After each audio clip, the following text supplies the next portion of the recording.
আর এই যে আমি বাড়িতে চলে এসেছি প্রায়, কিন্তু বাড়ি যাওয়ার আগেও আমার আর একটা লিফট প্রয়োজন। তো আমি এর থেকে সাইকেলে লিফট নিচ্ছি। আসলে সাইকেলের লিফট বলবো না, প্রত্যেক দিন দায়িত্ব করে নিয়ে যায় বাড়িতে।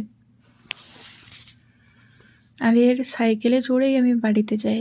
আশ্চর্য লাগে আমার কাছে যে বাইকে চেপে যাওয়ার যুগে কেউ যে আমাকে সাইকেলে করে নিতে আসবে, এটা আমার জন্য অনেক কিছু।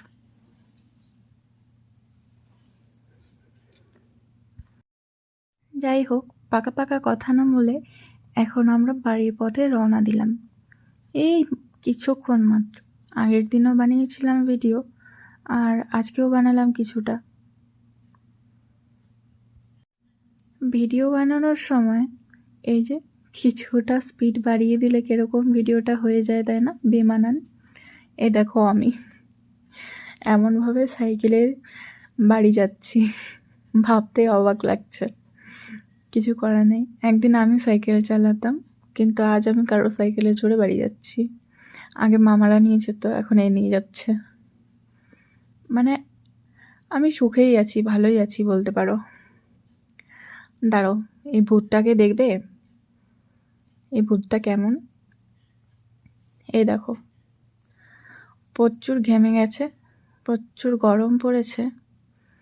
আমি ওকে দেখিয়ে দিচ্ছিলাম যে তুমিও কীভাবে ব্লগ বানাতে পারো।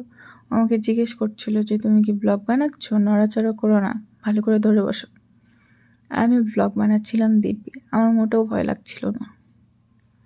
হ্যাঁ, এটা ভয় লাগছিল ও পারবে কি না চালাতে।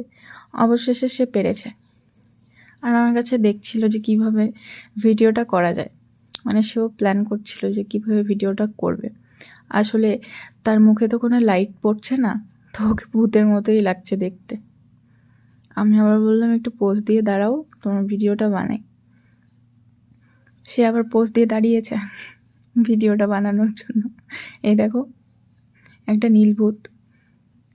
এই লাইটের আবার কিছু মোডও আছে, তো আমাকে একটু দেখালো যে কেমন মোড রয়েছে। যাই হোক, সে দাঁড়িয়ে আছে একটা ভিডিও বানানোর জন্য। পাহাড় চড়বে তো, দাঁড়াও তোমাদেরকে দেখায় কিভাবে। এই যে দেখো, এইভাবে এখন উঠে আসবে বাড়িতে।